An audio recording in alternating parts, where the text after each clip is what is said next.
Cypress Development Corp. is developing a world-class lithium resource in the heart of Clayton Valley, Nevada. The size of the resource makes the Clayton Valley project a premier asset with the potential to impact the future of lithium supply. Cypress Development Corp. trades on the TSX Venture Exchange, symbol CYP, the OTCQB, symbol CYDVF, and on Frankfurt, symbol C1Z1. For more information, please visit our website, cypressdevelopmentcorp.com.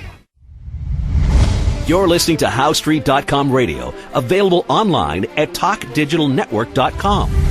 Welcome to HowStreet.com radio, the online source for market opinions. Here is Jim Goddard.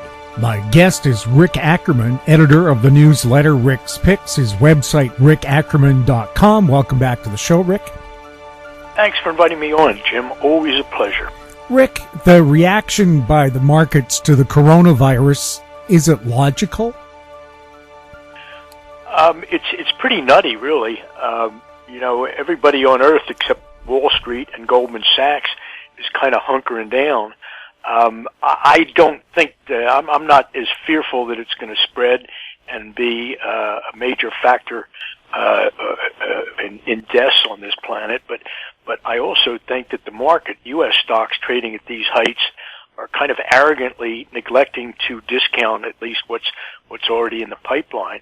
The parts of the economy in China have literally shut down, and it's already having its impact. And even though U.S. stocks don't seem to be able to get the hint, some very sensitive commodity barometers, crude oil and copper most significantly, have discounted a slowdown globally in growth. Well, the South Korean car industry is running out of parts.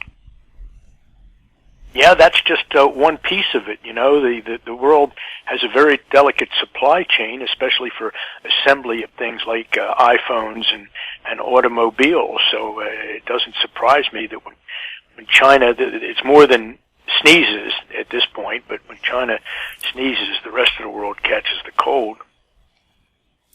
How serious is it for companies that are relying on China to send them bits and pieces to make their stuff?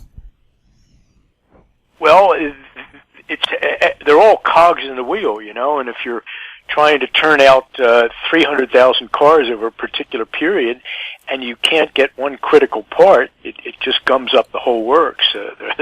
Your assembly line can literally come to a halt.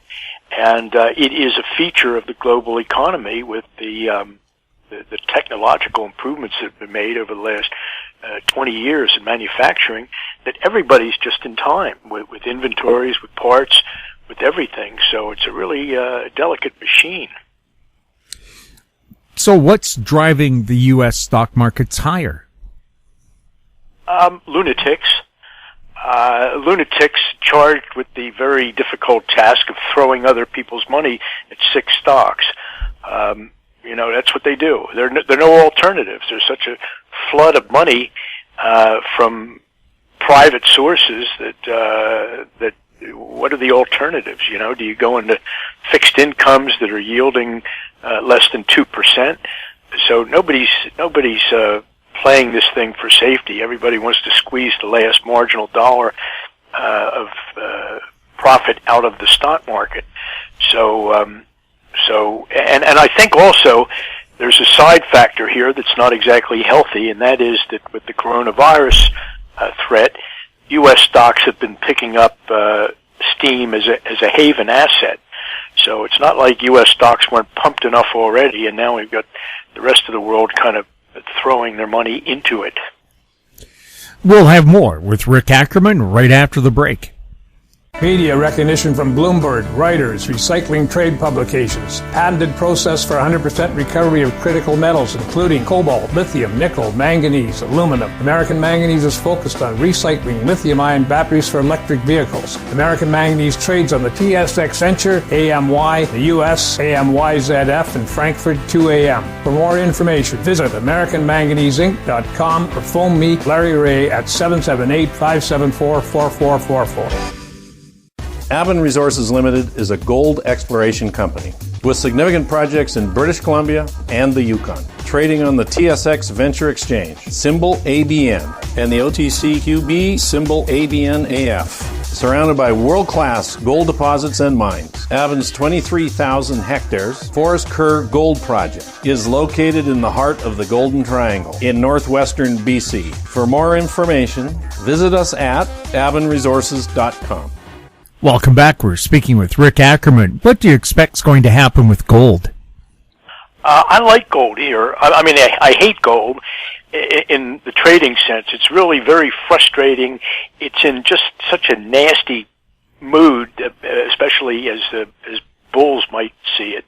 It rallies but never gets quite where you think it should be going, and then it sells off pretty heavily for no real reason. It kind of oscillates wickedly within a range, but the bigger look of the charts, or the look of the bigger charts, is unmistakably bullish, and I would say gold has done a very good job kind of biding its time against the onslaught of the insanity that's been pushing the stock market higher. Now, the chimpanzees that do the buying, they are not programmed to think about such complex things as maybe buying gold on a day when stocks are strong. They have very simple binary thought processes. These algorithms say if you're buying stocks, you must be selling gold or ignoring it. So I think gold it's done really well holding up against this mindset. Well, I remember a couple of years ago, they were just saying gold were pretty rocks that were pretty well worthless. Little change in tune now? Well, I've got a maple leaf on my desk here just to remind me of how gorgeous gold is. You know, anybody who thinks they're just rocks should go out and get an MS-65 St. Gordon's double eagle, just to be reminded of not only of gold's beauty, but of its enduring value, and the fact that there was a time in America where people would slap one of those gold coins on a bar for a drink. And you wonder what kind of people were we to that's a million miles removed from Gresham's law, where bad money drives out good. In other words, you want to put all the crap out there. When you pay for things, you want to pay for it with pennies that are actually zinc covered with a thin layer of copper, and you want to pay for it with all our bogus money and save the good stuff for yourself. Bury your doubloons in the backyard. But it's so hard to imagine a time in America when people would take a gold coin out of their pocket to pay for stuff, and somehow you sense that money was better. It was more truthful. It was more honest at that time, and it gives you a sense really of all of the bogus money that's been pumped into the system, and which has over time become the system. Why did the UK and Canada sell off all their gold while Russia and China are snapping up every piece of gold they can find? Well, at the official level, you know, policy in Western banks is gold is just a barbaric relic. And if the central banks ever really seriously acknowledge the importance of gold, or the way that a money system that is pegged to gold is kept honest, they'd be out of business. You know, the last thing in the world they want is a gold standard, because it would kill the bankster scheme. But not that the politicians in Russia and China are any more honest. They would like to steal as much as they can in any way they can, and certainly gold and where it's stored and how it's stored represents an opportunity for them to do that. But they don't kid themselves about gold and its value, and how just shoring up their own inventories might someday be useful in a global financial system where fiat money has been wrecked. So they're at least honest, and I guess they think that they can be honest about gold and accumulate it, and even if it's accumulated officially, where you've got it all kind of on the book, so to speak, that there'll still be good ways to steal it when the time comes. We'll have more with Rick Ackerman right after this.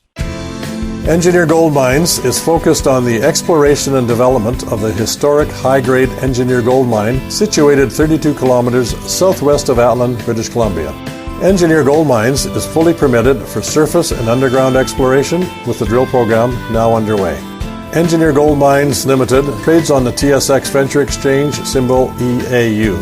For more information, please visit us at engineergoldmines.com. Don't miss out. Stay informed. Receive the HowStreet.com weekly recap with thought-provoking podcasts, radio, and articles delivered to your inbox. Sign up for the HowStreet.com weekly recap on our homepage at HowStreet.com.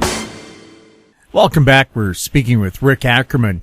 Boeing shares, how are they doing? The FAA last week saying they found another glitch in the 737 MAX's software. Boeing's amazing. It just thrives on bad news. And I think it's probably the best example we have of all the stocks that trade of what institutional mindset is. And in the case of Boeing, I mean, they haven't had a good headline since late March. It's been a steady stream of really bad news, and the stock just won't break. And it's because they all decided, hey guys, we're going to hang together, and anybody who sells this stock from their portfolios, they'll be ostracized from our group. We will make sure you pay a price for that. So there's a kind of conspiratorial, let's all hang together thing going for Boeing, and which, by the way, on the fairly long-term chart has just tripped a buy signal at $341 a share. That, in theory, puts a $456 target in play. So that's what they intend. And even though I was keen on one time buying butterflies and doing some put spreading down around the 280 strike, I've given up on that. The stock's it's never going to break. Or it will eventually, and it'll break in a big way, but not while this bull market is still breathing. Tesla, now the most valuable car company in the world, but is it? Tesla's great. It's such a show, you know. I mean, the bears got caught with their pants down when the stock was bottoming at what was it, 100 and back last June, around $178 a share. Everybody said, well, it's going out of business and they're not going to be able to get financing for this and that. So all they had to do after that was just report one modest turn, just a slight turn in their affairs, like they were going to get X number of cars delivered in the quarter, or they maybe even made a few bucks. That caught bears so completely off guard that they're still paying for it. And of course, the stock went from 180 up to just short of $1,000. You know, within the last couple of weeks, Tesla got short squeezed to a high at I think it was around 970 or so. And at that point, it was one of the most. It was the most valuable car company, and nothing had changed really. There was a good column in the Journal that talked about some changes that actually did occur, namely that Musk was not tweeting as much, and he wasn't setting ridiculous targets for certain cars, and also he was kind of pulling back from the idea that Tesla was going to make its fortune selling in that $30,000 to $40,000 category. They kind of got back with the program of selling cars, more expensive cars with higher margins. So those are real changes that have occurred in Tesla, but certainly not enough to push it to close to $1,000 a share. And of course, you've got some slimy, self-aggrandizing analysts out there talking about $5,000, $6,000, $7,000 a share. I hope we take their names really, and they get flogged in the public square when the appropriate time comes. But when you price Tesla out according to the same benchmarks you use for the other auto manufacturers, and Jesse Felder did this in his excellent newsletter, when you hold Tesla to the same standards as other car manufacturers, $300 to $400 would be a very rich price. So, and that's assuming that Tesla becomes one of the auto manufacturing giants on this earth. That they have factories everywhere, the same as GM and Ford. And but at this point, yeah, Tesla has a pretty dominant stake in electric cars. They're doing really well, and some of the would-be competitors, BMW for one, Mercedes-Benz, they haven't been making quite the inroads that they and I and everyone had expected them to as competitors to Tesla. In Vancouver, where we have the highest gasoline prices in North America, a lot of people are saying their next car is going to be electric. But in the rest of North America, they're not paying that much for gas, and oil prices are going down right now. Will electrics get a break? I think the real break is going to come with the storage.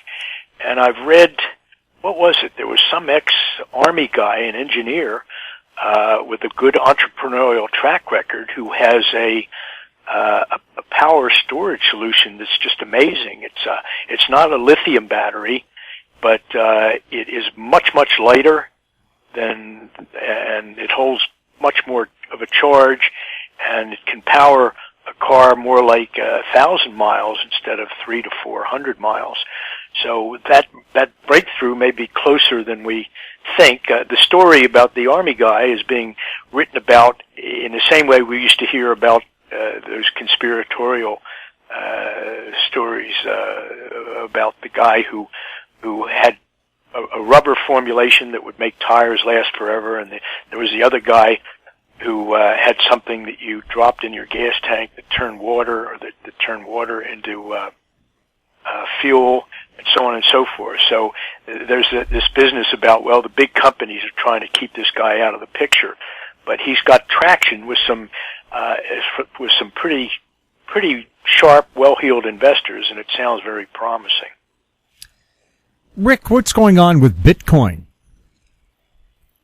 Well, Bitcoin, as we speak, is munching through the supposedly impenetrable $10,000 barrier, and that's pretty interesting. I couldn't even guess as to what that might mean. It's not like Bitcoin is a proxy for gold or something like that. I've had what I call a tracking position in Bitcoin from $7,600 per Bitcoin, with a big wide stop loss down at 31.33.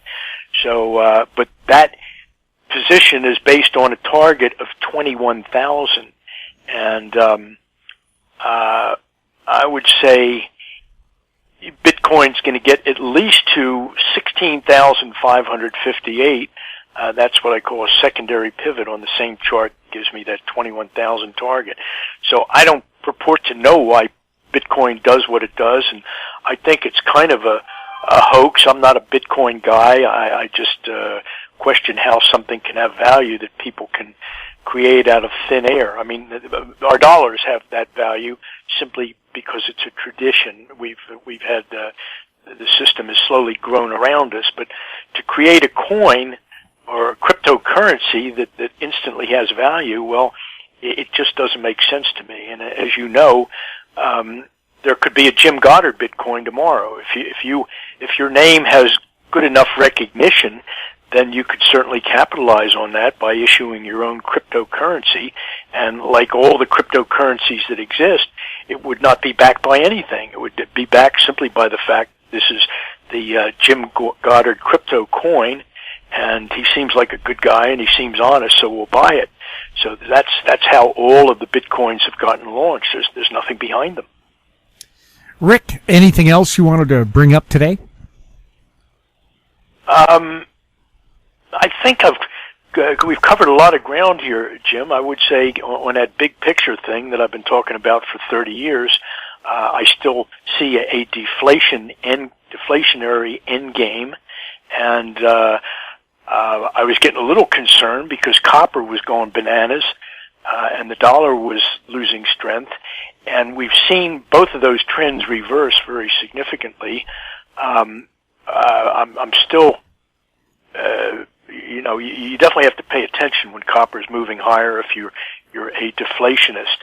But the reversals seem to have occurred for a reason, and I never trust price action when there's something causing it ostensibly that you read about in the papers. So in this case, the copper and the dollar have changed direction ostensibly because of the coronavirus threat.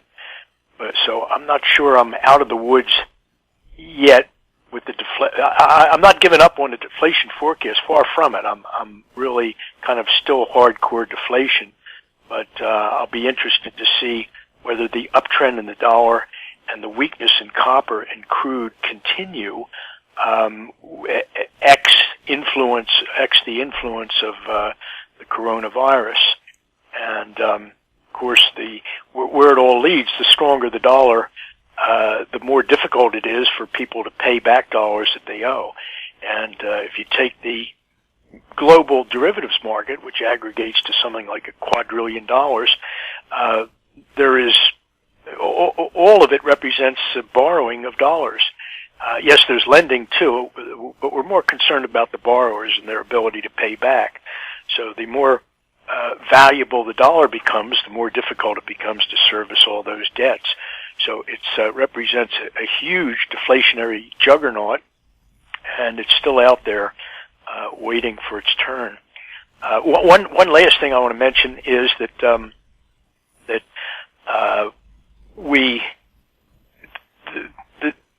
things seem a little too rosy to me as far as everybody said, well, last week was Trump's best week, and the Democrats are in such disarray, and it would seem that Trump is a shoo-in, not only for re-election, but that there could be a landslide that puts the Republicans back in charge of the House.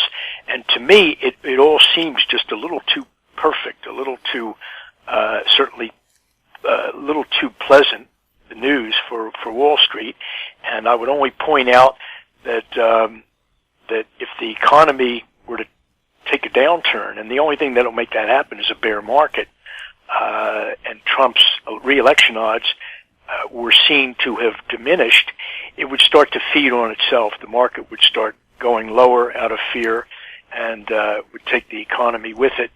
And so that's kind of not quite a black swan, but I think it's something you got to watch out for, because we talk of the economy as though it's hitting on all 12 cylinders. It couldn't get any better. And of course, most bull markets come out of just such a discussion, just such an environment where everybody's thinking what could possibly go wrong. But if something does go wrong, it's really going to feed on itself. The loop of Trump's re-election odds being so good now, and that's pushing stocks up, it could go the other way. Rick, thank you so much for chatting with us. Always a pleasure, Jim. I appreciate your inviting me on and giving me a chance to connect with your audience. My guest has been Rick Ackerman, editor of the newsletter Rick's Picks. His website, rickackerman.com. If you have any questions for Rick, you can send them to info@housestreet.com. Our YouTube channel is Talk Digital Network. Find us on Twitter at House Street. We're also on Facebook. I'm Jim Goddard. Thank you for listening. Comments made on HowStreet.com radio are an expression of opinion only and should not be construed in any matter whatsoever as recommendations to buy or sell any financial instrument at any time. Available online at TalkDigitalNetwork.com. HowStreet.com radio is a production of House Street Media Incorporated.